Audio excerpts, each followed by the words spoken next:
circling back to yesterday, we were all in the desert. I took you out just a little bit. We did some stargazing, some general orientation, and I showed you where we are situated. And I also mentioned to you that this desert is not the desert that the Israelites traveled for 40 years in the desert.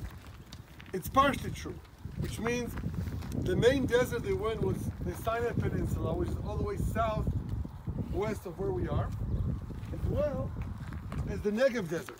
Okay, if you look at this map, so you can see Sinai is over there, down there southwest, and the Negev Desert is up here. They did come up through the Negev, and of course they also went eventually to this area, Wadi Ram, the area of Jordan. If you saw the movie Lawrence of Arabia, where that film was filmed, right over here, and that's the area where they had the story with the snakes, the vipers that came and bit them. That was in this type of the desert. And these canyons, Nachal Zered, Nachal Arnon, are also specified in Scripture. We mentioned yesterday that after the Exodus, at first God said they should not go through the easy path. Where is the easy path? Up the coast. Like Egypt is down here, right? So the easiest way is a 3-day journey. You go straight up the coast and go to Gaza. But it says, God did not want to take them to the Philistines' path, even though it was close, because he did not want them to fight right away. They were not ready to fight. They were in a slave mentality. Yep. So he takes them out to the desert, and in Refidim, a place called Refidim, the first one to come and fight them, which God saw as a terrible thing, was the Amalekite. And therefore God gave us a covenant to eliminate that nation of the Amalekites. We'll talk about it later on in the story of Saul, how he didn't obey God with the Amalekites. But they fought with Joshua and with Moses in a place called Refidim. That's in Sinai. You remember the famous story, Moses lifted up his hands. They were winning. And when he was putting down his hands, they were losing. They put two people, Aaron and Hur, his brother Aaron and Hur, to support his hands so he could pray to God as long as he was lifting his hands. Look at the power of prayer, right? We'll talk about that this trip. And then after that, after they're sort of ready with fulfilling their punishment, 40 years, out of which, by the way, 38 years they were sitting here in a big desert oasis called Kadesh Barnea, just to wait for the time to pass, had 42 stations in the route. Now they're ready to go in. And now the inevitable direct path is, if they're here, right, in this part of Sinai, the most logical path to go is to go up from the Negev, straight up, to inherit the promised land. That's what we would have expected them to come. But here we have a problem. Who is sitting in this location, where we're sitting right now? Canaanites. The Canaanites. Yep. Check this out. What you see down there, the wall and the ruins, only 5% of the city was excavated. So most is still underground. And now we want to read some scripture. I want to read to you from the book of Numbers. And take a look what it says here. It's good for you guys to open it up to kind of see with your own eyes. So you can open in your Bibles or your phones. It's Numbers chapter 21.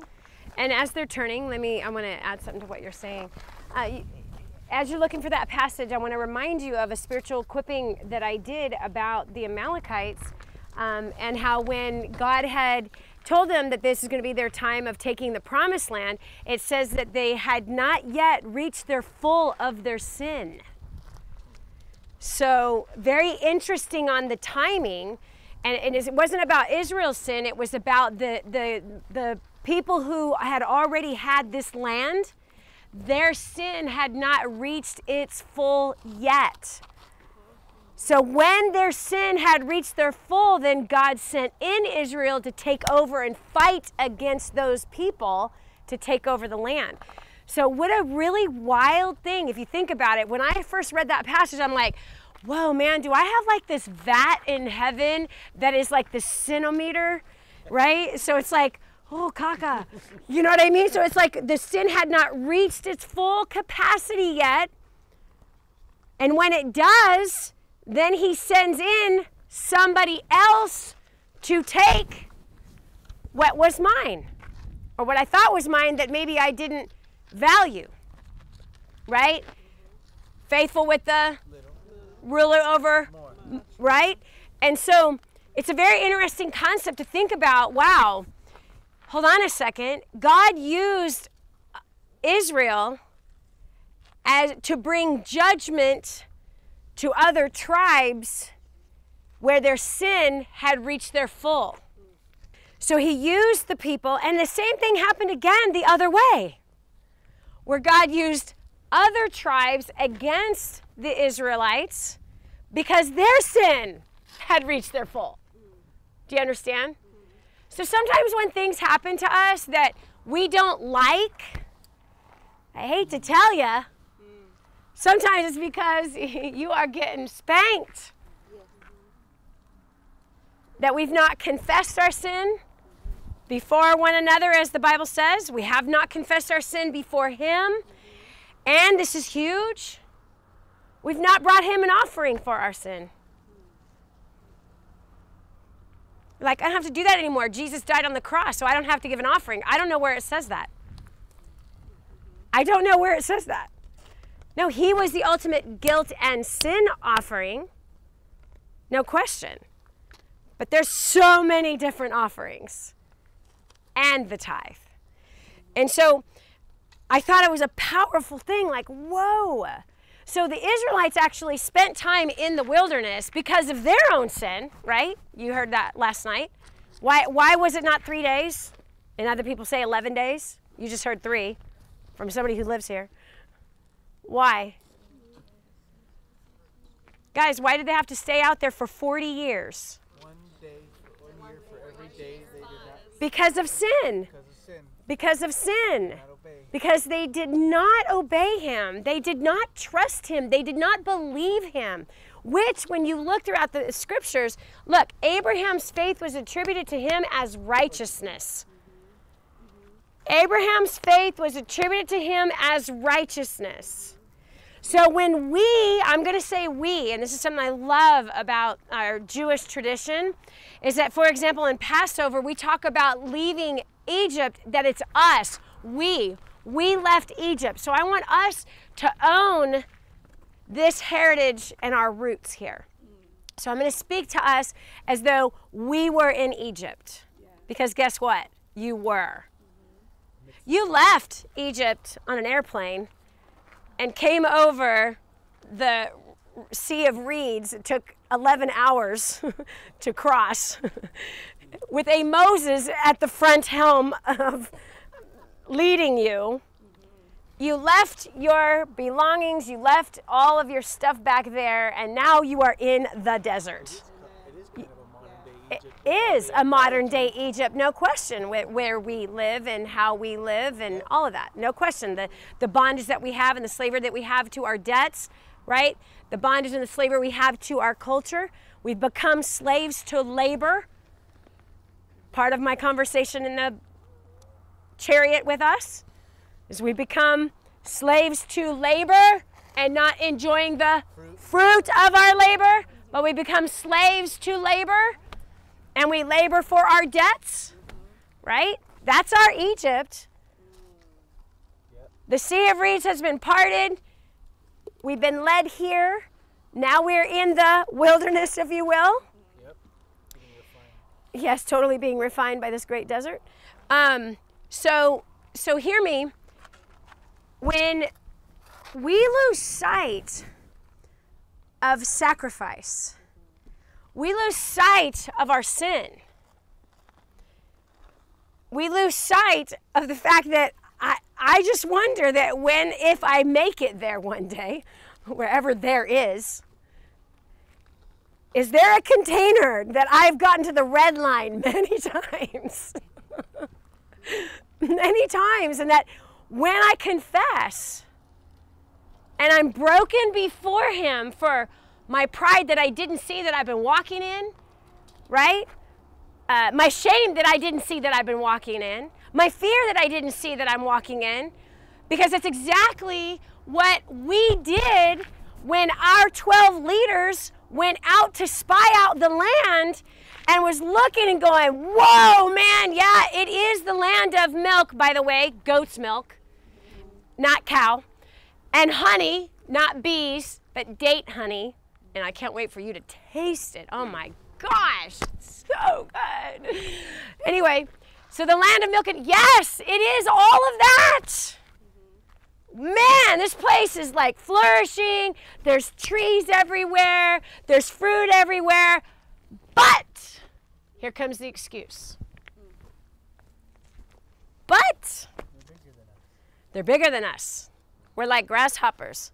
So here it comes. Here's my problems. My problems are bigger than the promise. My problems are bigger than the promise. My excuses are bigger than the promise.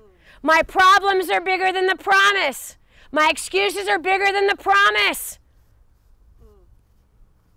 My lack of smarts, my lack of strength, my lack of contacts, my lack of knowing the right people, my lack of knowing the right thing, my lack of skill, my lack of my past. My past is bigger than the promise. My pain is bigger than the promise. And that's how we ended up for 40 stinking years. Why? Our sin had not yet reached its full. The Amalekite sin had not yet reached its full. So our sin, reached our full with not honoring him, not believing in the promise, but we believed more in our circumstances. We believed more in our circumstances, more in our past, more of our problem. We believed more in that than we believed the promise that he made to Abraham over 400 years before. Over 400 years, like, could you imagine? Could you imagine a promise being made and the family believing for 400 years that this is going to happen? Now, here's the part that's really sick. Imagine that you just watched your God part the Red Sea, and yet you do not believe that he has the power to give the enemies into your hand. Wow. You literally just watched, how long before? They saw this a year before the sin. They saw the 10 plagues. They saw the Red Sea, they saw the greatest miracles ever. Well, let's list them. They were disobedient. The Egyptians swallowed up. So how do you forget? How do we forget that the most powerful army of the world got swallowed up in the sea, and yet here we're looking at this land? It's like, oh my gosh, which is exactly what Caleb and Yehoshua said. This is it. This is it. This is our time. This is what our forefathers were fighting for. This is what he promised us. The same God that parted the Red Sea, the same God that has fed us manna, the same God who took our enemy out, the most powerful army in the world. He's with us. This is it. And by the way, the spies did not lie. They didn't. Gave the testimony, described everything, including the blessing. Remember, they brought a big cluster of grapes. Yes. The land is blessed. Yes. It's rich. Yes. But, here comes the but. One, they're fortified cities. They saw these walls. The spies saw these physical walls. Wow. They saw the walls of Jerusalem. They saw the fortification. What was the problem? They interpreted it. These are, by the way, low-flying Israeli Air Force planes training here. The problem was that they interpreted and they discouraged the people when Dani said we were like grasshoppers in their eyes. What are you, telepathic? You know what they're thinking? Right. They didn't even see you. And God made a miracle when they were actually touring Israel and spying. They were burying their dead. They were busy not to notice them. So they say, Eretz Ocheret Yoshvea, a land that is swallowing its inhabitants. So they didn't see that what God was doing, even protecting them, and later on interpreting it and discouraging the people, besides two. Joshua and Caleb took everything, all the true report, and they say, God will give us this land. We will succeed. We will inherit it. Which is so crazy. Let's go back to what he just said. How many times have we made assumptions that we know what someone else is thinking? All the time. All the time. Right? We make these assumptions that we know what somebody else is thinking. In this case, it was detrimental. It added 40 years. In fact, it was detrimental to them because they all died in the desert. That was it. That there will not be a single one of you adults, the children that were born in the desert, there's only 2 adults that were allowed to come into the promised land. Only 2. Everybody else had to die first. And it was the children that were born in the desert were the ones that were allowed to come in to the promised land because they did not have the slave mentality. So what were they enslaved to, friends? Egypt. Being comfortable. Fear. Being comfortable. It wasn't even about being comfortable because they were not comfortable in Egypt. That was nostalgia. It was familiar. What was familiar to them? Comfortable not being comfortable. They're used to being slaves. Those people were. The people from Egypt were used to being slaves. So what are we used to be enslaved to that we hold on to that is keeping us from receiving the promise in which he has for us? Being enslaved to our excuses, being enslaved to our debt controlling us, say again, our past, which is really what it was. Shackled to our past, shackled to our idols. These are things I want you to leave here. And blind our mind and our perception Yes. that we can't move forward. Yes. And remember, Abraham's faith in what? He just believed. He left his comfort. He left Iraq. He left the comforts of his family's house, the comforts of their positioning being very well known, very powerful, left the wealth and came to follow to a place he'd not ever seen, didn't know what it was going to take or how it would be. That was called righteousness to God. Not going to a church, they didn't exist. Not reading a Bible, it didn't exist. Wasn't even written. Look at what we count as righteousness. Come on now. We count as righteousness where we go to church, who our pastor is, how many Bible studies we attend. No, just Come on. Just going to church, period. Right, think about it. We consider righteousness as to what we wear or what we don't wear. We consider righteousness of the kind of language that comes out of our mouth or doesn't come out of our mouth. Come on, look at the difference here. Yep. Look at the difference. He walked away from idolatry. He trusted to blindly follow a promise of which he could not see. He left his past, he left the comfort, he left the excuses, he left it all. And he went. Total faith. But here's the children of Israel, right? And that's the father of our faith. Here's the children of Israel that do what? They're like, no man, we need more protection. We're too small. We're not fighters because they were not fighters at that time. They had to learn how to fight out here. But when they were in Egypt, they did not fight. They didn't fight at all. They were slaves, right? They were beaten. They were slaves. They had nothing to fight with and they had nothing to fight for. They were slaves. They were owned, right? So anyway, I'll give it back to you. Just one more point. If you think of it, you know, some people can say to our generation, what can they want from us? Right? They've seen the greatest miracle, as we just discussed. Gosh. And for us, you know, we don't see the parting of the Red Sea every day. We don't see the 10 plagues. I want to just claim and say that in our generation, we've seen just as great miracles as the parting of the Red Sea. In a sense, when we talk about what's going on here and seeing the word fulfilled, this is something that we can understand today. Like I said on the bus yesterday, 120 years ago, we would be in a different place. We will still be waiting for God to actually fulfill his promise. But after everything was fulfilled and over 50 prophecies fulfilled in our lifetime, and even just seeing this, seeing the blessing of these fields, of vineyards and olive trees and this lush fields in the middle of the desert, and the God standing to his word and gathering the people of Israel to their land, how can we not be obedient? Seeing that he completed his word to us. Because 100 years ago we could still have doubts. Sometimes it's a long process, we don't see it. For them it was a short term. They were within that year of seeing all of it, and still they were so stubborn and so complaining and so disobedient for like 40 years. And Moses had to handle them. When we see the big picture in retrospect on how history repeats itself and how God always keeps his word to his people and to his followers, that's something that we can really take from this place. So this journey is not just about learning about the past, it's learning about the present, what the future holds, and understanding that every step of the way we can take something to our current good. Going back to scripture, Numbers. this is where, of course, the Canaanite land where Abraham came to, left to Canaan. This was the name of this land. What chapter? And now we're reading from Numbers chapter 21, verse 1. And it says as follows.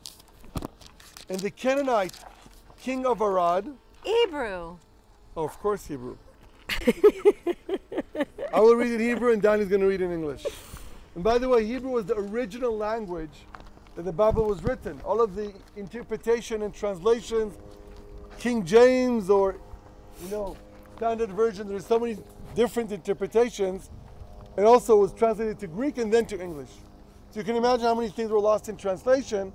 That's why first when Dani and I met, we went through with the Bible. I was reading in Hebrew, she was reading in English, and I really completed because unfortunately we don't have time to teach you Hebrew in 11 days. Hopefully you'll pick up some words. Dani's learning Hebrew and she actually knows incredibly how to read Hebrew. We were working on this for the past couple of years, and she actually insists on learning to identify the letters, to read, and to learn the actual word. Because if you think of it, when God created the world, how did he create the world? By speaking. What Let language? there be light in Hebrew. Vayhi o, and light became. Say that again. Vayhi o. Vayhi-ho. Okay. So all of the first chapter of Genesis, God is speaking and creating only by the power of his words in Hebrew. Jesus spoke Hebrew. This is the language of the land. So when we read the Bible, we read in Hebrew. So I'm going to read the first chapter in Hebrew. You can follow, and then Dani will read parallel each verse in English. וישמע כנעני מלך ערד יושב הנגב, כי בא ישראל דרך האתרים, וילחם בישראל ויש ממנו שבי.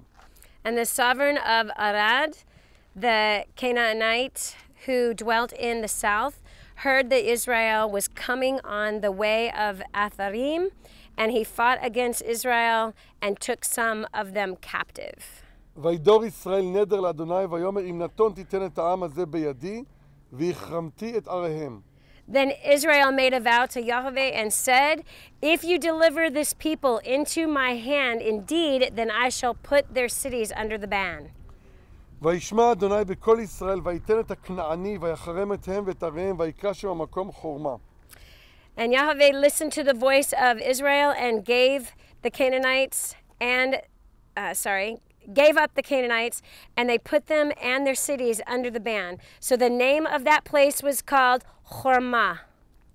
ויסעו מהור ההר דרך ים סוף לסבוב את ארץ אדום ותקצר נפש העם בדרך. And they departed from Mount Hor by the way of the Sea of Reeds to go around the land of Edom, but the being of the people grew impatient because of the way. Let's read the next two verses and you'll understand how this side diverted them to come in from the east. Next verse, verse 5. וידבר העם באלוהים ומשה למה העליתנו ממצרים למות במדבר כי אין לחם ואין מים ונפשנו קצה בלחם הקוקל. And the people spoke against Elohim and against Moshe. Why have you brought us out of Mitzrayim to die in the wilderness? For there is no food and no water, and our being loathes the light bread. They're talking about the manna. Whiners. וישלח אדוני בעם את הנחשים השרפים וינשכו את העם וימת עם רב מישראל. How many of you ever complained about your food? And Yahweh, be careful next time. I want you to let that sink in. And Yahweh sent fiery serpents among the people, and they bit the people, and many of the people of Israel died. So, what I love about what we're doing on this trip, I explained to you that in 2007, my first trip to Israel, and I wept most of the time, not good, happy tears. They were sad tears. as I saw all the idolatry everywhere. Yep. And I had seen, like, I Churches. saw from, just the buildings and just the idolatry of the Christian faith even. That itself has become an idol. We don't even read our Bibles. We don't even serve our God. We serve this religion instead of serving Him, which is who Jesus rebuked, by the way, when He came here. Is we put all our hope in this culture, this thing that we've created that we like. We like the branding of it. We like the way they talk to us. We like their spin and twist on things. But yet we don't serve really Him. We serve Him the way we've been taught to serve Him, but not the way this shows us to serve Him and to follow Him and to hear Him and to walk with Him. And so my first trip in 2007 was heartbreaking for me. And then, years later, 7 years ago, when he and I meet, I'm like, it needs to be chronological. Needs to start with Abraham. Like, how do you do a tour to Israel and not start from this? And I said to him, I don't want to go to the churches. I want to go to the land. So where are you sitting right now? You're sitting on the land. You are seeing a ruin. We are about to walk into a place of worship, where worship happened, where burnt offerings happened. So you're going to actually see those places versus some Gothic building that was built, however many years ago. That has nothing to do with it. 40 tour buses, just waiting to go in. Right, I'm joking because we're the only ones here. But you see that always, in the churches, going to see the idolatry there, seeing the statues. We are about the story, and we're following in the footsteps of our patriarchs, of our prophets, of our kings, of Jesus here in the land of Israel. To connect with the land and the story and the Word of God coming from Scripture. To try to sort of strip down all of these masks around, all these buildings, all the idolatry, and connect with the Word of God here in this land. Let's go in the place of worship.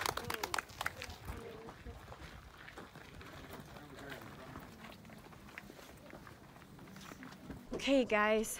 How many of you heard the teaching that I gave last February? Any of you here last February about the tithe? Okay. Who did not hear the teaching on the tithe? Just a couple of you, okay? And then I taught a little bit on it in Houston. Did any of you see? Okay, so if you saw that, then you've got a bit of a picture. But I want us to physically walk through it because you're now physically here in a place where this actually happened. Where there was a priest and the Levites, right? We see in so many places throughout the Bible. Now there's the offering and then there's the tithe. Those are two different things, right? And very specific for specific holidays also. There's the Pesach, which was the lamb, right? And we actually eat that one, right? So that's an offering that's brought. Awesome. An offering that was brought is like a giant barbecue celebration. The giant community. Seriously. For days. They celebrated, they partied, I'm not going to say all of it because when we get to Shiloh, there's remains of what they did there. So I want us to think about it because I think every one of you heard either Houston or you heard last February in Dallas. But just kind of recap. Remember, he says to us that we're supposed, in Malachi, where he says that, you've robbed me of the tithe, right? And that we're supposed to bring the tithe to his storehouse, okay? You're standing in it, okay? This is part of the storehouse. And you can imagine there was probably much more outside of this one part because this is where the sacrifices were made, right? So they would take a portion of it, lay it here, right here. So I want you to picture this. There's so many offerings that were made. So in Houston, if you didn't hear that message, we ended up producing it, and I think it played last week, Last week it played. There are so many. Watch. We were to bring an offering for our sin. Even the unintentional sins. We sin by mistake is what the Bible says. We sin by mistake. We're supposed to bring an offering for that. Just let that sink in. Even the sins we don't know we commit. Even the sins you don't know you commit. I be coming all the time. Well, we jacked up, Dani. Many of us would be broke. Yeah. I would be. You know, I think about, wow, man. I messed up, okay, and then it gets revealed to me that I messed up, and I've got to grab some of my currency, the best currency I got. Because if I am a shepherd, I have sheep, and I have to bring the best one that I could make money from, right, that I could trade and get some grain for. I could trade and get some wine for. I could trade and get some oil for. Do you understand? I could trade and get, not cheese, because if I have goats or sheep, I might make my own cheese. Do you understand? But I'm going to trade to get whatever I need, right? If I need a tent, I'm going to trade my sheep for somebody else's tent making. Everything is bartered. So if I sin, I have to bring the best of my flock. And I want you to picture this right now. There's blood. Everywhere. I want you to close your eyes and picture that beautiful sheep or goat, whatever it is that you have. It's on top of this.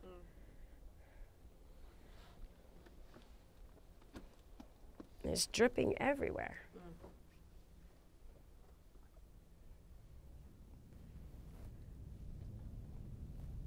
I might have mistreated my neighbor, didn't pay my debt. There's so many other offerings also. For times of joy, we're supposed to bring. To thank Him, that's another one. Thanksgiving.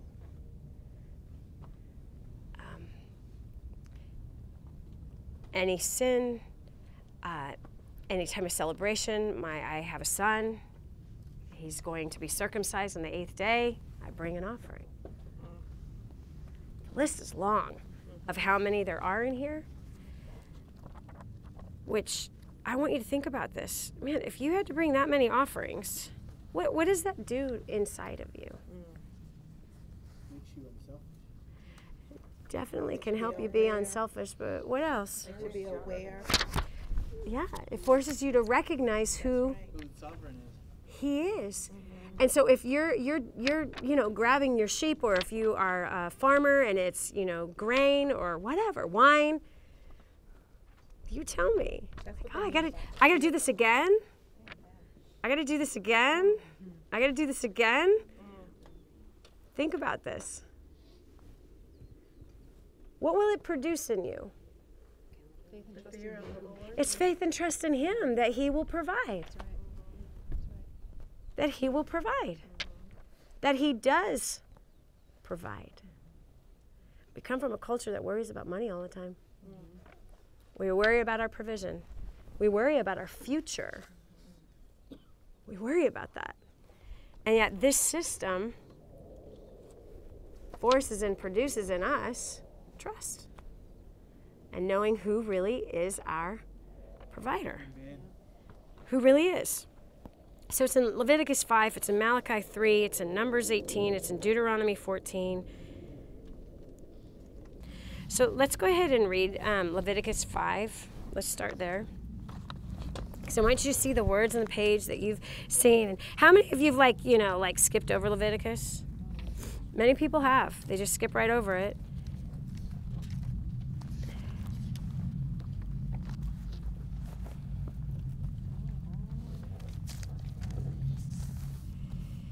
By the way, Jason, you did a great job. You did. You did a great job, and you actually pronounced the words really well. It was like, good job, buddy. Okay, when it being sins that he has heard the voice of swearing, Leviticus 5, and is a witness, or has seen, or has known, but does not reveal it, he shall bear his crookedness. Or when it being touches any unclean matter, or the carcass of an unclean beast, or the carcass of an unclean livestock. Okay, what happens if, your animal dies? What do you got to do? You have to touch it. You got to move it, right? So, but that's sin. You're like, wait a second, I have to get rid of the dead animal. Right? Right? Yeah. So it was a way of cleansing us. So you kind of made us sin. Get cleansed. Acknowledge him and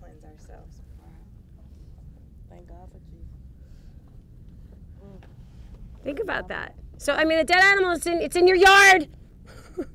I can't let it stay there. It has to get removed. Right? So there's always a cleansing for what's unclean. I became unclean by touching it. I got to touch it. It's got to get out of here. Okay? Or somebody dies. Somebody has to touch the body. Right? So check it out. Is there shame on that? There is no shame. It's a thing that has to get done. It's a reality. It's a reality. Well, let me tell you something. We have been a part of a culture that has brought great shame on everything. Our bodies have been shamed. Our identity has been cursed. Our gender has been cursed, right? If we make money, that's cursed, right? Oh gosh, if they make a lot of money, then, you know, they're called greedy and that's cursed, right? They're shaming Christianity in the media now. But Christianity has shamed itself. Christianity has shamed itself. They really have, and you're right, and it's been going on for, what do you mean right now? Was not Paul killed for what? Was not Peter killed for what? Christian people have been martyred for Christ for 2,000 years, right? So this is not a new thing. This is an old thing. It's been going on for 2,000 years, okay?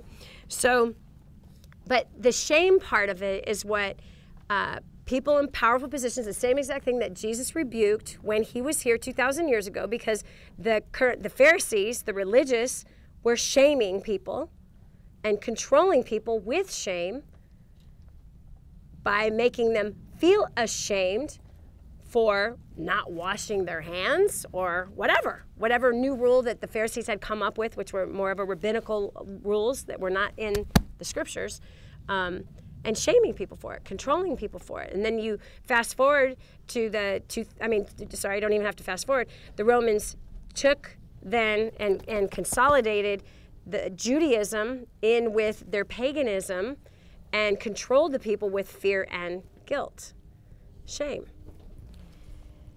But here, you got an animal that dies, it's one of your animals, it dies within your property, you have to remove it, but that made you unclean. So now here's a way for me to get clean. Do you understand? There's not shame with it. It's just, okay, I'm not going to say this one. Forget it. It's so bad. Okay.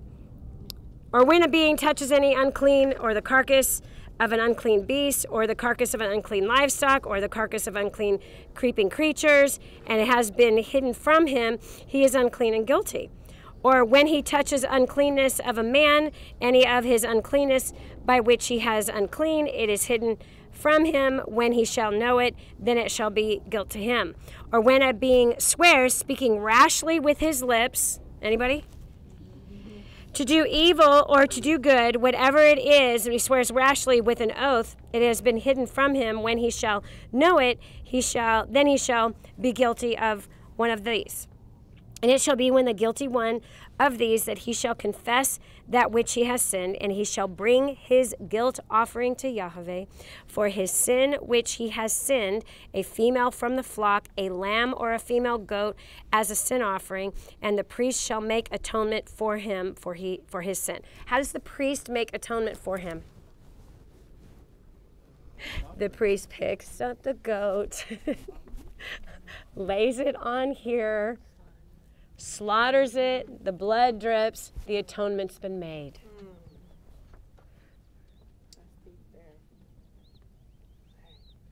We've made it to be something so much different. And if he is unable to bring a lamb, then he shall bring to Yahweh he who has sinned 2 turtle doves or 2 young pigeons. That's progressive tax. Yeah.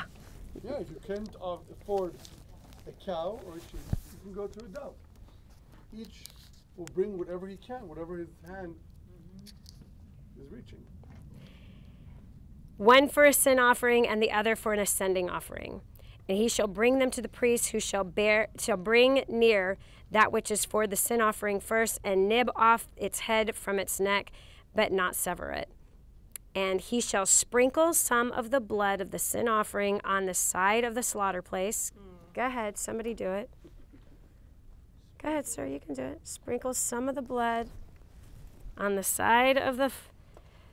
There we go. Sprinkle some of the blood of the sin offering on the side of the slaughter place, and the rest of the blood shall be drained out of the base of the slaughter place. It is a sin offering. Very bloody. Very, very bloody.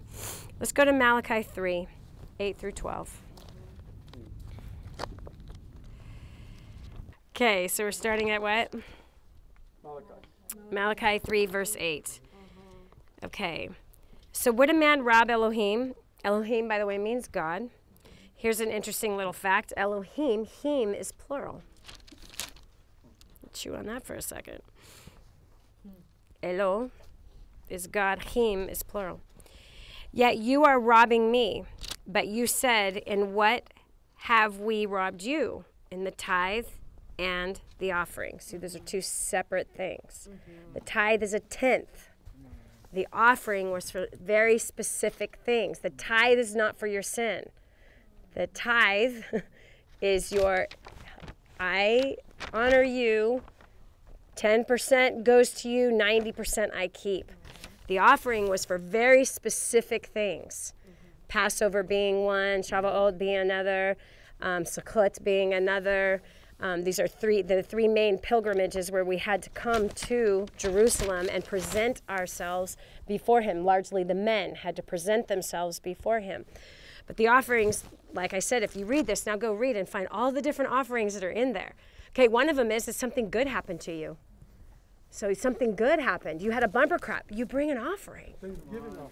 Yes, it's a Thanksgiving offering. There was wave offerings. You bring your wheat and you wave it. Now go eat it. Okay. You have cursed, and you'll see the ones that we were to eat. Yeah, first fruits, which was Shavuot. So you have cursed me with a curse. Scary.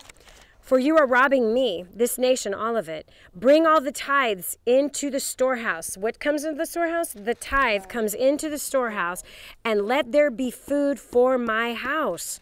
And please prove me in this, said Yahweh of hosts, whether I do not open for you the windows of the heavens and shall pour out for you boundless blessing.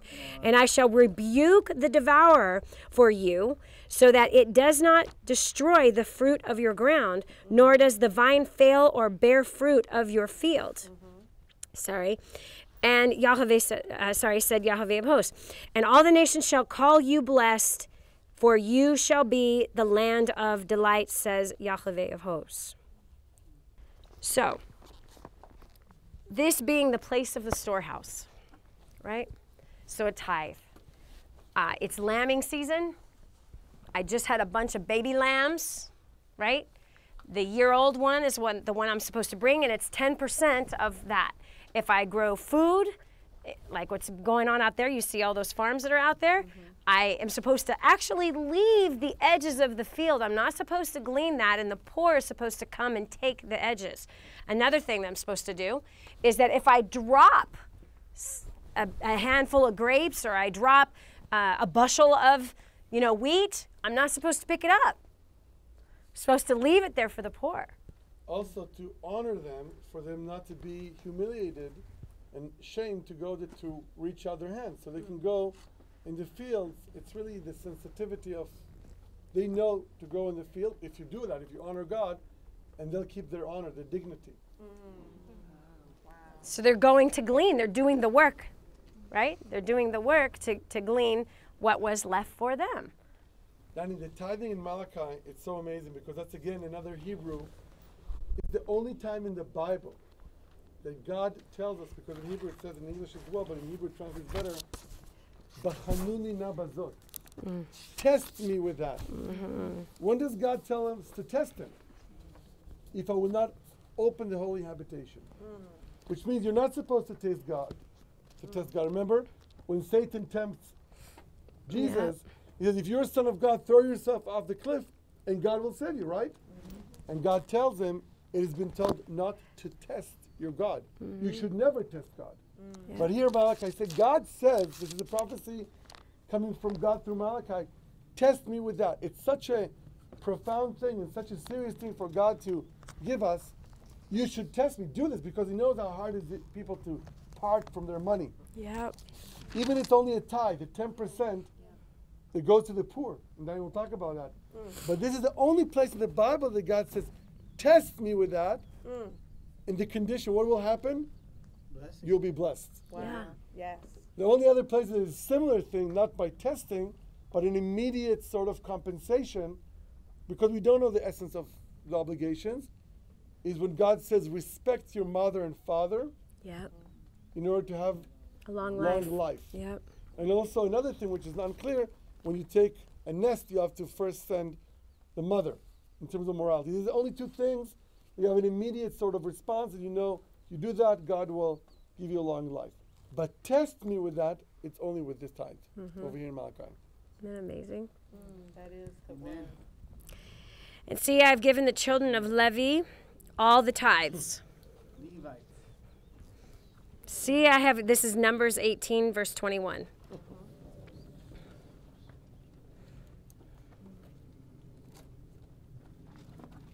Actually, go up to verse 20. And Yahweh said to Aaron, you are not to have an inheritance in the land, nor have any portion in the midst. I am your portion, and your inheritance among the children of Israel. So they were not supposed to own anything. But there was land set aside for them to be able to work that land and to live.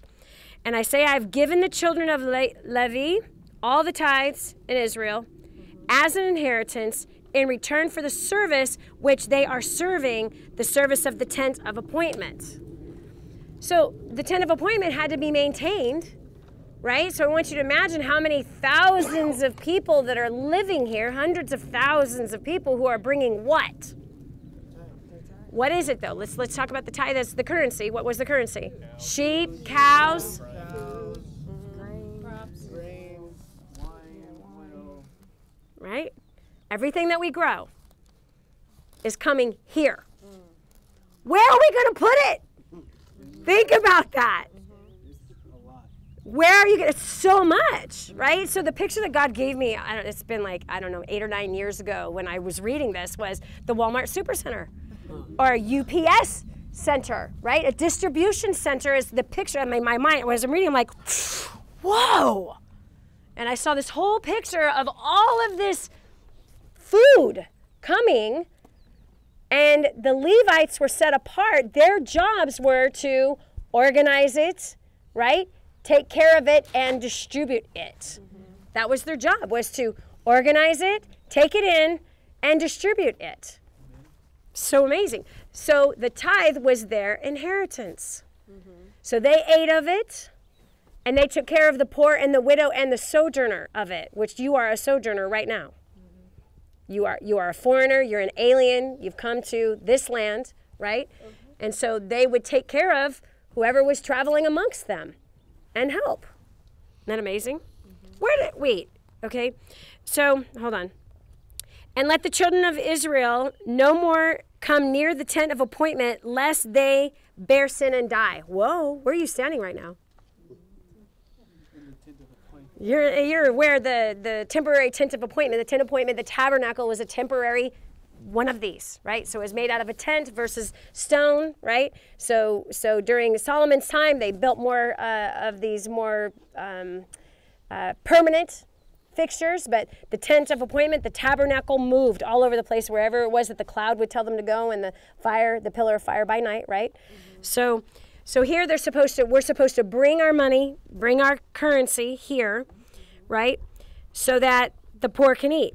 Because the Levites shall do the service of the tent appointment, so that they themselves bear their crookedness, a law forever throughout your generations, that among the children of Israel they are to have no inheritance. But the tithes of the children of Israel, which they present as a contribution to Yahweh, I have given to the Levites as an inheritance.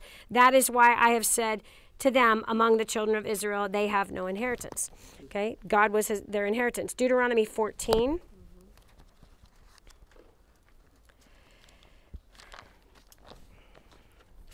14, 26 through 29.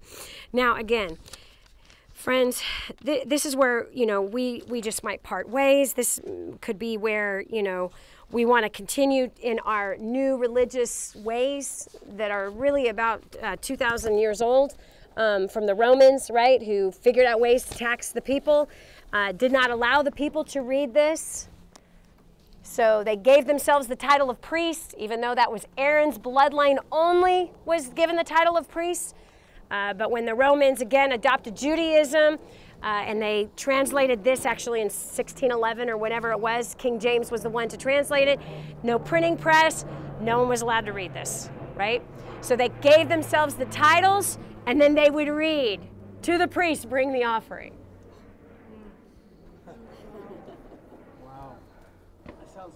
Yeah, it does. To the priest, bring the offering. This tradition is still the same today. It really is. Whereas generally, largely, Christians do not read their Bibles. Once a week for 45 minutes, they sit before a man or a woman who teaches it to them. If they're not sleeping. Okay? If they're not sleeping, exactly. If they're not getting their mid-morning nap in, that's a good point, right? And yet we don't read it. Right? We don't read it. We have the beautiful luxury, first of all, to be standing in this place to witness it, and second of all, to actually have the book to read it. So you're going to have to make some decisions in being here in Israel, and it's how you're going to live moving forward.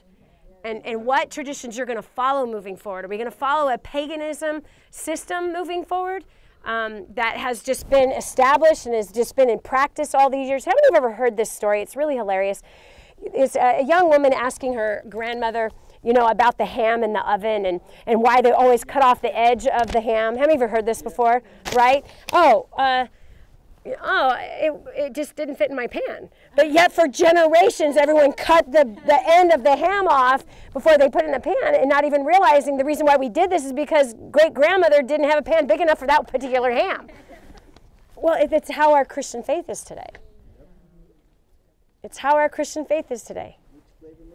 What flavor makes you feel good? What dress code makes you feel good? What tithe message makes you feel good?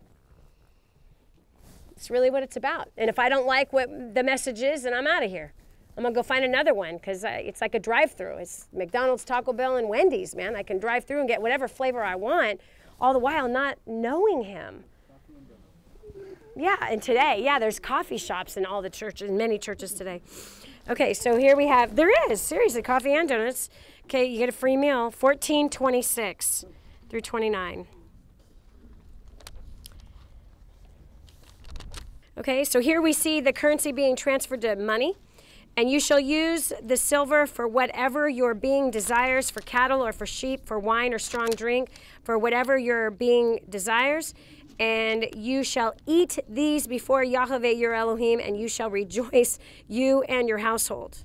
Wow. And do not forsake the Levite who is within your gates, for he has no part nor inheritance with you. At the end of every third year, you bring all the tithe of your increase. That's another tithe. That's a different tithe. It's a tithe of your increase. Every third year, he brings an increase. Okay? So he's saying a tenth of the increase. So let's just say, okay, all right, well, let's just use this. All right, prior to First Step Success, you made $50,000 a year. This year, you made $75,000. You tithe off the 50 and 25. the 25,000, an additional 10% of the 25,000. Okay, it's a tithe of your increase. So that was another tithe of your increase. Now, again, I hope you're getting this. He created us to be dependent on his provision. We live in a culture where we are dependent on our provision. Isn't that crazy? We're dependent on our own work, our own labor, which Jeremiah cursed, by the way.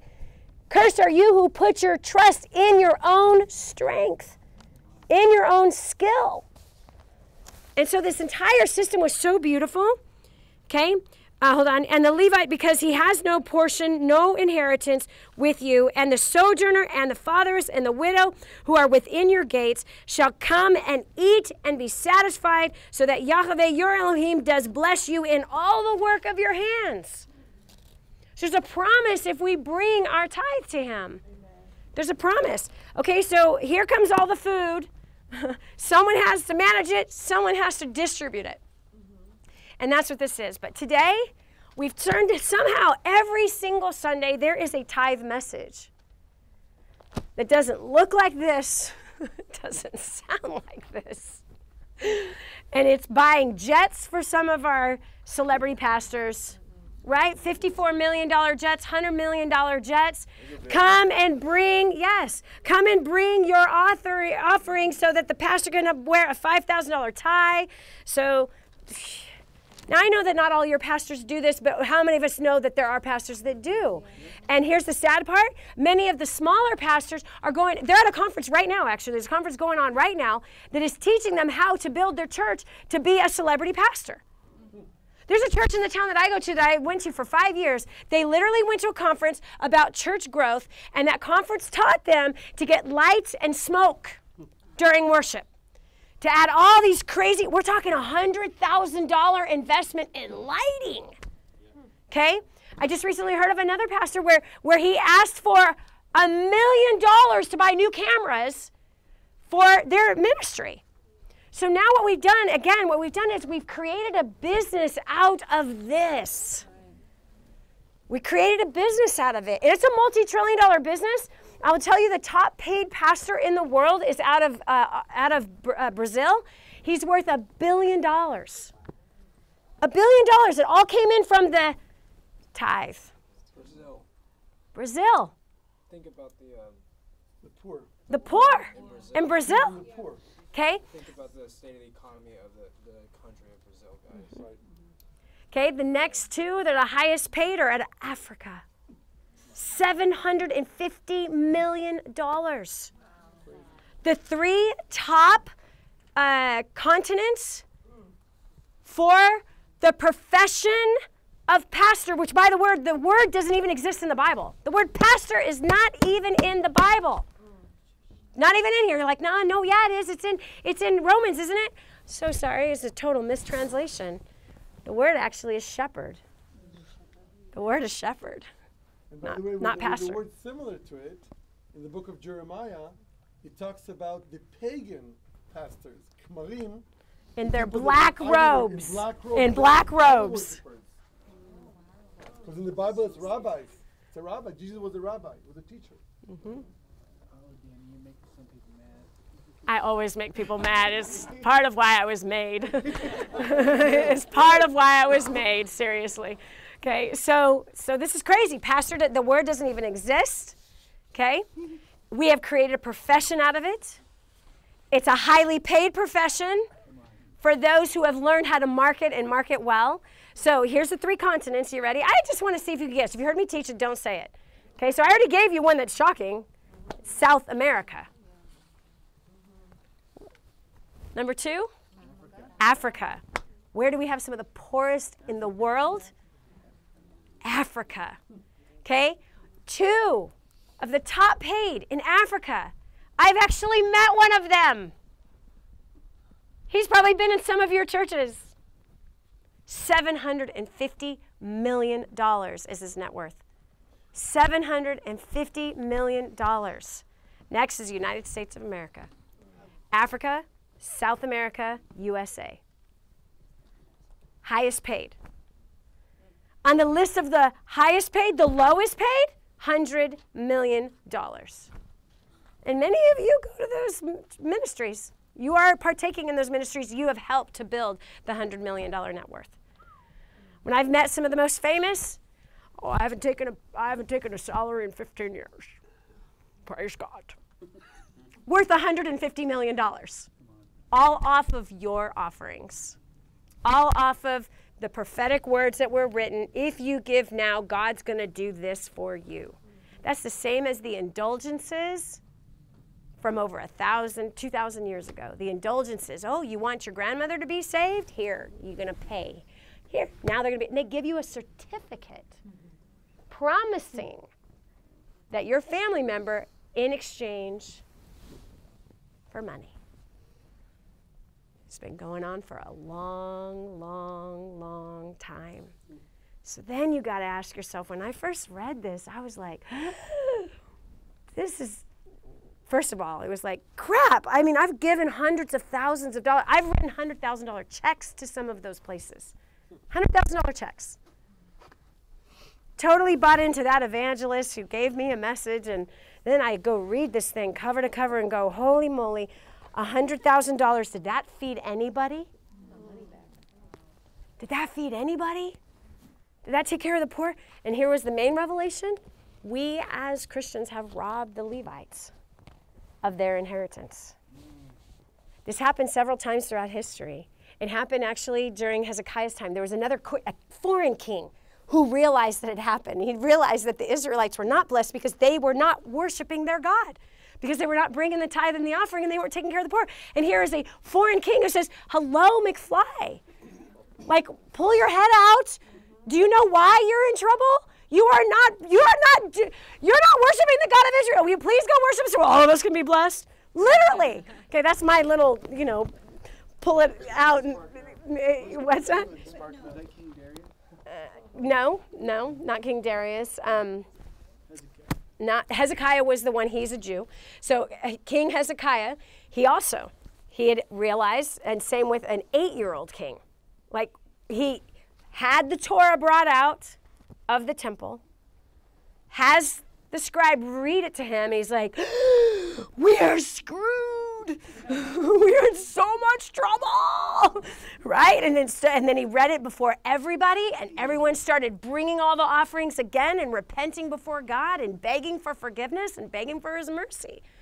But Hezekiah, which is crazy, Hezekiah realized the same thing, and that's what he commanded them to do. Like, Levites, get over here. Everybody, bring the tithe and the offering. We are in trouble. And he reestablished the inheritance back to the Levite, back to Aaron. Those guys were out running businesses. Those guys were out buying land. Why? They needed to survive because we forgot to bring it in. And so God set up this amazing government that is completely full circle, right? So just even as, Christina, you said, oh my gosh, okay, so an animal dies on my land, I have to move it, which means I'm unclean, right? Which means I now need to bring an offering. What was the offering used for? To feed people. So it was a cycle of always feeding people. Do you understand? The ones that worked this building, that was their job, so they need to get paid. They need to feed their families. And then the poor, the widow, the fatherless, the sojourner. So it was a complete system. So it wasn't so much, it's not about shame, which is how we get used. Shame gets used against us to give a tithe and an offering, which is going where? None of us really asked the question. I remember my first time asking the question is more than 20 years ago. Like, we just gave $20,000 this year. I think we paid for the secretary. I think we paid someone's salary. But how many of the poor are being fed? Okay, my pastor lived in a $2 million house. He had a new car every 2 years, and it was a Mercedes. He and his wife opened $600 bottles of wine. How do I know? Because I was invited to be there with them. I was invited in the pastor's chambers where, here, the first time ever in the pastor's chambers, where it's, hey, bring so-and-so. I'm not going to give the name. He's good for at least a $30,000 to $40,000 offering. Whoa. I'm like, I'm a businesswoman. That's a speaker and a sales pitch. That is marketing, and this is a way that we're going to get more money. This guy's always good for $33,000 offering. I was like, oh, is that how it works in here? That's all the famous guest speakers that come to town. You know how scary that is? That's scary. That's like beyond scary. So the tithe has become unclean. There's a time where it says it in here, actually, where he says, I hate your new moon celebrations. I hate your tithes, and I hate your offerings. They're a stench in my nostrils. Why? It became about status. I'm doing it. I'm doing it. I got my status. Look at my sheep. Check out my sheep. Ooh, check out my grain. No longer was about worship. Something else we've changed. Worship. Worship in the Bible is a Hebrew word, shachah. Can you say that with me? Shachah. Guess what it means? Shachar. You ready? I'm going to show you how to worship. Lay down on your face. Prostrate. Shachah means this. Somebody like to show me what shachah means to us in our modern Christian life? It's a rock concert. It's a rock concert. It's a rock concert.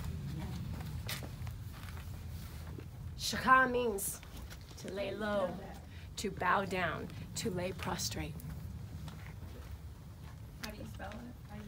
S-H-A, well, Hebrew or transliterated, K-H-A-W, Shachah, Okay. Shachah, to lay prostrate. What? And what do? What is worship today? And do you know what's being taught at the conferences? To have the pastors learn how to grow their congregation? Entertainment. It's all about entertainment. It's all about the music. It's all about, that's what they're telling them to focus on. That's been going on for about 18 years when the whole worship music movement started, right? And now we have these huge churches and movements that have unbelievable singing and dancing and, okay? Praise is different. Yes? There's a sort of thing called immersive worship. They're taking it to the point where they're telling churches to have the music so loud and the whole experience to be so overwhelming that the congregation doesn't even need to participate. Like they don't actually, they're not even encouraged to sing themselves. They're just there to experience. They're not even engaging themselves, and that's the thing that's going around at the moment. About it because our daughter's ears were hurting. That's what we got back. We were shocked, and it made me cry because I was like, wait, you mean that's more important than our fellowship with God and with you guys? Yes. And they chose that over us. Yes, because it's all about growth. Yeah. It's all about I was money. Like, I could not. I was shocked. Yep. Another, so if it's worship is prostrate, there's something so powerful that happens when you bow yourself down. Come on. When you lay your whole being down to really worship Him. What is that saying? I am nothing. You are everything. The same worship was in the form of sacrifice, bringing your offering and bringing your tithe was also just taking something that you worked for, but knowing that, wait, it's not mine, you gave it to me. I am nothing without you. I'm nothing without you. And bringing it. That's understanding our positioning. Do you understand? That's understanding our positioning. That He could take our last breath now. We literally have become a society who worships man. We worship man.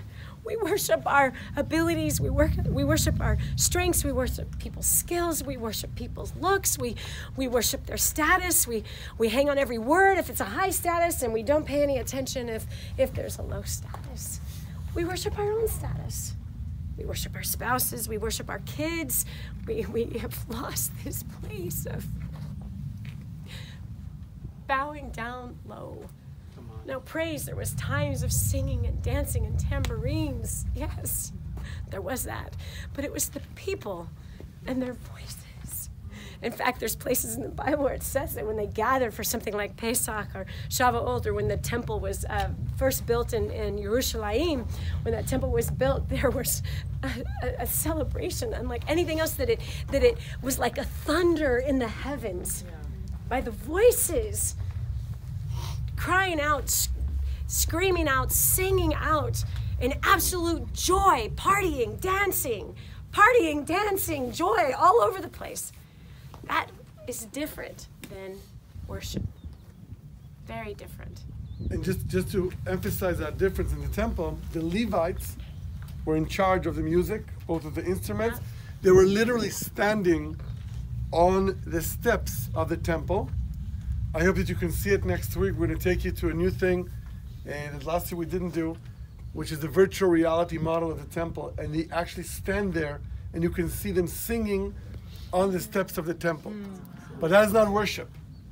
So one of the miracles was when they were worshiping, it's a full bowing down, nishtachavot. They were standing very, very crowded because there was hundreds of thousands of people coming to the temple, but then they were bowing down on their, touching with their head on the floor of the temple. That's humility. That's humility. It's not about knowing the words to sing on a screen. It's about, I am nothing and you are everything. We have this culture that's been created that we've just blindly been following for so long. And there's some great things about it, no question.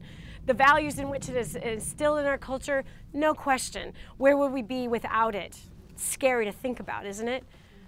But at the same time, it's time for us. Why has he called you, his child, to come here to Israel? Is to get to know him.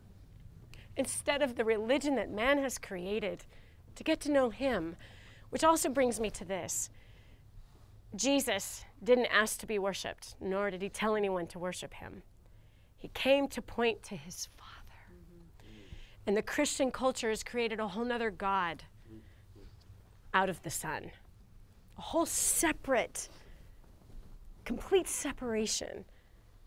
Versus he came to say, guys, we're off track. We're off track.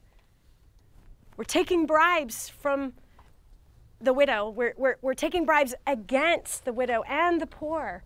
We're not bringing our tithe and offering. Hello, we care more about status and we care about our own righteousness that we've created here.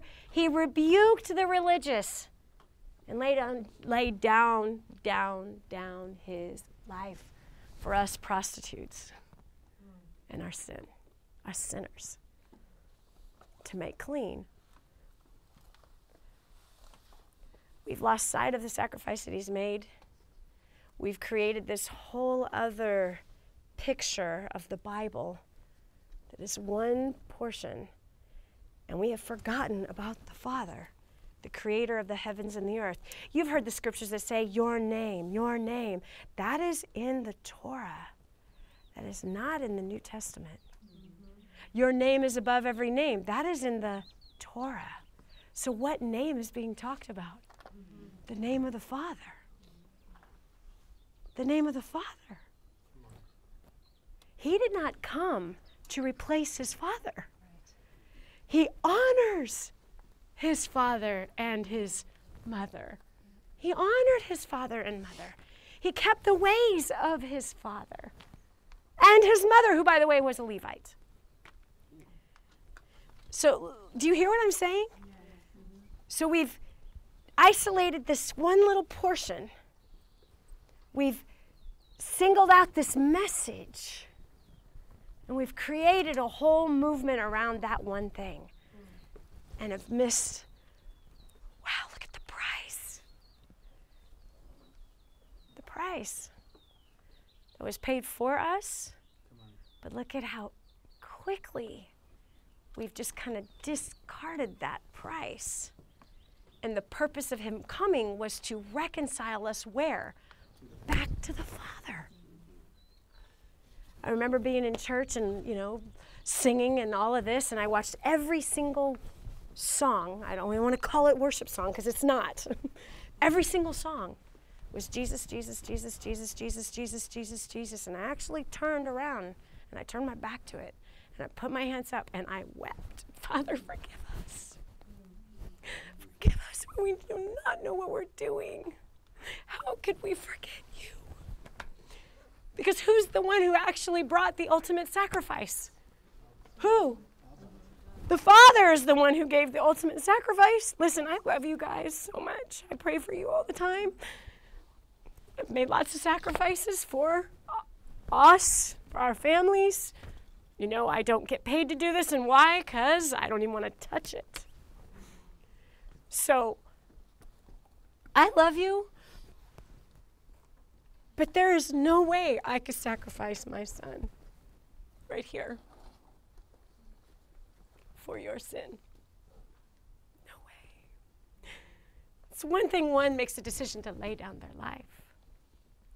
All of you military made that choice when you signed up for the military, that you were willing to lay down your life for the freedom of a nation.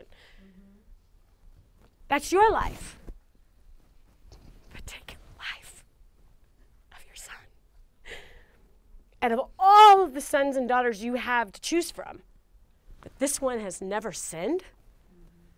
So it's taking the one who never dishonored you, taking the one who followed you, taking the one who did everything right all the time from the time of birth until 33 years old, and that's the one you did. Come on, how many of us can think of some other people's sons that we might want to think about? It's a pure offering. Do you know what I'm saying? Yeah. Pure and unblemished. But he's the one who made the ultimate sacrifice, and we say Jesus was the one that made the ultimate sacrifice. We've taken the glory from the Father and put it on the Son. Created a whole separate movement and message. And to be honest with you, this is another reason why the Jews cannot accept. Because there's two gods in Christianity.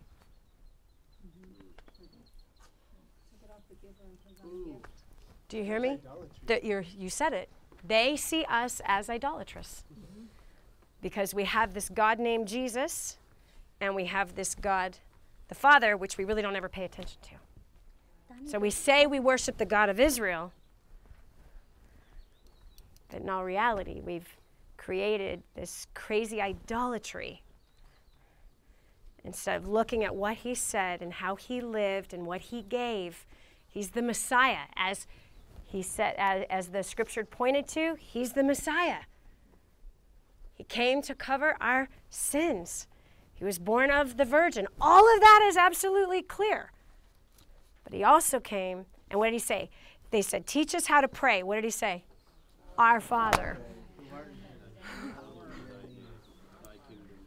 Thy will be done on earth as it is in heaven. Give us this day Our our daily bread and deliver us from our debts as we forgive our debtors. trespass against us. So whose kingdom? Our Father's kingdom. Our Father's kingdom. Our Father's kingdom.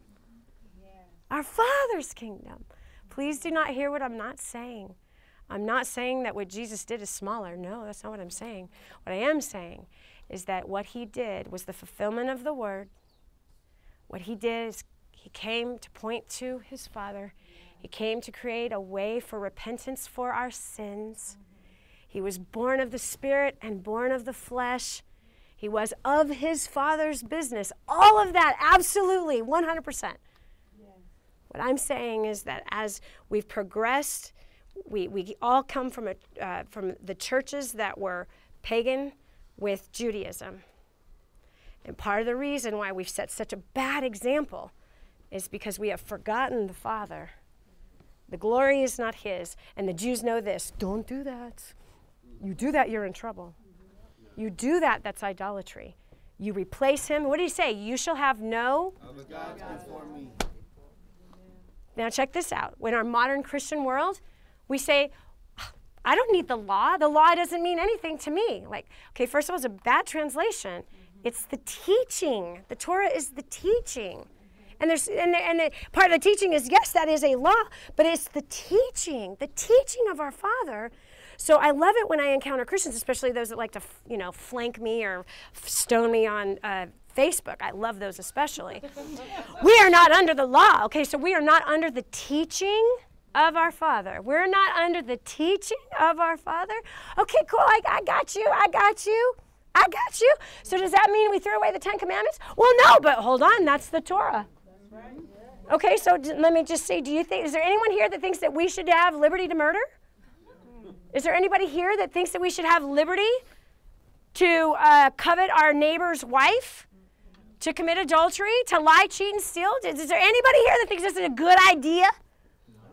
It's not a good idea. Why? But wait, I'm not under the law. If you love me, follow my commandments. Whose commandments? The Father's commandments. The Father's commandments given to us, why? Because our Father set us up to succeed. He set us up for love. He set us up to prosper. He also set us up for war, that when we're in war, how do we succeed? How do we survive? How do we prevail? He set us up to hear His voice, to be led by Him, right? To be in communion with Him. That's what that's all about. And so Jesus was our sin and guilt offering. That's what it says, black and white. He's our sin and guilt offering. There's lots of other offerings, tons of them. So if you've ever been in that place where the tithe, you've wondered, like, where is it going? Am I doing this? And I know lots of Christians that don't tithe, and I don't blame them. Why? Because it doesn't make any sense. I'm going to be paying for another person's salary. Go get a job. That's my answer. Go get a job. Go start a business. Go do something else. Like, that's holy. Holy for who? Set apart for who? The Levites. For the Levites, right? So to me, I've repented, like, Father, forgive me and show me where the Levites are. I want to be about restoring their inheritance back to them. Their job is to restore it back to who? Them and the poor, the widow, the sick. So imagine if we did this as a people, there would not be the problems that we have today, and we certainly wouldn't need the size governments that many of us come from today. Because we have abandoned our post because we've abandoned the Word of God. You've been trying to ask something or say something for a while. Yes, a lot of questions. You just answered one. Good. So where should my tithe should go now? Since my pastor is not a Levite, and the translation, well, in Spanish, Yep. pastor, shepherd, shepherd is pastor in Yep. Spanish. It Yep. makes totally sense. Yep. So if I can't give my tithes to my pastor because he's not a Levite, where should I put him? Okay, that's a great question. So, again, you're on this trip. You're going to be faced with the culture that you've been a part of, and the truth. You see, you know when you hear the truth, and the truth sets you free. So I can just tell you what I did. I started giving it to the poor, right? Because the Levites were supposed to distribute it. I didn't have Levites in my life at that point. I have found Levites. King's Ransom has a Levite that's the director of King's Ransom Israel. That's a Levite, purposely, like, we need to honor the word, right? So the Bible says it's supposed to go to the Levite, the widow, the fatherless, and the poor. Okay, that's who it's supposed to go to. So right away, what I started doing is I started giving it to the homeless, the food for the homeless in the area. So there was a food closet that we had in our church. So I started writing, this is for the food closet. And I made sure, and I followed it to make sure this was for the food closet, right? So if you want to take care of the local area, now there's nothing wrong with a contribution. If you want to help to pay for the lights, you want to help pay for the whatevers, but that's not your tithe. Do you understand? That's not your tithe. That's a contribution. So remember when the temple was being built, God had sent out to Moses telling them to ask the people for a contribution, right, to build the tent of meeting, right? And do you remember what happened when they got too much? Could you imagine a pastor anywhere saying, do not give anymore? It will never happen. Nor will you hear this message taught in a church unless it's a church of somebody who is not taking the tithe. There's a conflict of interest, which is why, again, I'm not a pastor. There's a conflict of interest even in my profession, right? As a speaker, my mouth will be bought if I'm paid by you to speak, which is why I don't take a salary. I don't take a salary for my books. I don't take a salary from anything, any of our business, millions and millions of dollars. I don't touch any of it. As a businesswoman, I'm a for-profit business, but why does all of it go to the poor? Of course, it goes to the ones who are taking care of the business, right? Those who are running that business, they get their portion. The government gets their more than fair share, and then more than their fair share. Caesar is fat, and so is everyone working for Caesar. But the rest of it goes to the poor because, again, this is the truth I found in His Word, and I'm held responsible and accountable to the truth. So you have to ask yourself, am I going to follow Him? Or am I going to follow the hymn? Which hymn am I going to follow? Which hymn am I held accountable to? So if you want to contribute to the lights, you want to pay for the message that you're getting, right? Because you're getting a message. So if you want to pay for that teaching, pay for the lights, the electricity, or whatever, and or just know that's not your tithe. That's not a Levite, and it's not going to the poor. So if your church is doing something for the poor, then you can point in that direction, or you can start doing something for the poor. You can start it yourself and God will bless it. And or there's certain organizations that 100% of everything that you give, I know of one that 100% of what you give goes straight to the poor, straight to, not to lights, not to cars, not to plane tickets, not to any of that, but it goes straight to taking care, bringing the food to the poor and the widow, providing the shelter for them, providing even education for them so they can get out of that, which, by the way, is a higher level of charity, according to the Bible, is not so much giving food, but helping them to learn to provide for themselves. That's teaching them to fish, teaching them to be sustained on their own. So we have many Levites that are here that are taking care of the poor, and that's where all the donations. Absolutely. No, those Levites all have jobs.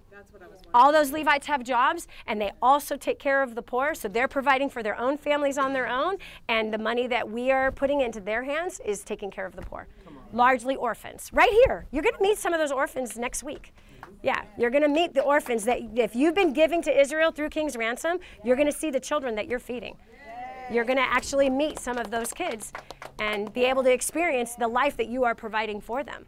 So, and again, it's through the hand of a Levite. Totally biblical. The inheritance being restored right back to the Levite. I've got Levites in the U.S. also, right, that are doing the same thing. So it's really amazing and very beautiful. Okay, so you learned a couple things today. One, worship. What does that look like? It's total humility, face on the floor, humbling yourself before him. And just think about that, man. Think about that versus this uplifting. Come on, I think about so many churches that I've been to where certain people are complaining about the kind of worship that's being done. Like, oh, wow, well, that makes perfect sense because it's your show. And you can complain about your show. You can complain about your entertainment. Right? Wow. Bowed down. And number two, restoring the inheritance back to the Levite, restoring the inheritance back to the poor, back to the widow, back to the sick. That's our mandate. That's our mandate from heaven. Bring in that tithe and the offering. It's a full circle, beautiful governmental system that God set up, that we're supposed to be a pass-through mechanism. He will bless us greatly if we let it pass through us. Pass through, pass through. So I hope you're getting the whole message here about the whole thing about that offering is about a heart issue of like, it's not mine anyway, God, here you go. So I am not your pastor, so I'm not going to pass the plate. Do you understand? I'm not going to take an offering from you out because was not this a perfect message to take an offering, right? No, that's not what I'm here to do, and I will not do it. You're responsible. He has provided for you. You want that provision to grow. It all depends on where you take it. It depends on where you take it. And if you're a pass-through or you're attached to it, is your hope in your own strength and your own skill? Is your hope in your own ability? Or is it in the great understanding of who really is the one that's provided? Let's pray. Father, thank you for your goodness and your mercy and your grace. There really is nobody like you. There is none like you. And how awesome that we are here in Israel, in your land of promise, that we actually get to stand in this place. We get to touch this altar that had blood, just probably millions of gallons of blood that was all over the stones in which we are standing. Blood, the smoke from the offering being not a stench in your nostrils, but being a good, pleasing aroma in your nostrils because your people were humbling themselves before you, acknowledging you, remembering you, and they were taking care of the poor. Therefore, this was a beautiful, beautiful aroma inside of your nostrils, that you blessed your people because of that. Father, thank you for showing us your word and your truth, and I pray you give us courage to follow your word and to follow your truth. Forgive us. Forgive us in this place for what we have made your word to be. How many things we have just ignored. Forgive us for the purpose translations that we've retranslated to point us in a direction that makes us feel good instead of fulfilling us by walking with you. Father, I pray, us, that this revelation goes deep inside of all of us. Thank you for bringing us to this place where we can see it with our own eyes. We can experience it. We're smelling the very air that you call this place set apart, holy, kadosh, it's holy. Father, thank you for the thank you for the Jewish people, that they've maintained your word, that they have not changed a single letter. They haven't changed a single word, a single paragraph. They haven't given it subtitles. They haven't added things to it. They haven't taken things away from it. Thank you for the purity that you mandated them with to protect it, that we, all these thousands of years later, that we get to have our own copy in our hands. And forgive us that we haven't been responsible with those copies, that we have chosen not to read it. We just read little parts here and there. We've just pulled quotes out that we like to hold on to that make us feel good. God, draw us into a tighter, closer relationship with you, which is why you sent your son, which is why you sent Yeshua to graft us into the land, to graft us into the people of the land, to graft us into the promise of the land, to graft us into walking with you as Abraham walked with you. And he brought sacrifices to you. He took care of the poor instead of bribes, instead of status, instead of position, and yet you made him a very wealthy man. So, Father, as we step around and walk around this place, I pray you speak to the hearts of your people, that you even move on the hearts of all of us, that whatever it is that we need to ask for forgiveness for, we do it right here and we do it right now, that we make things right with you.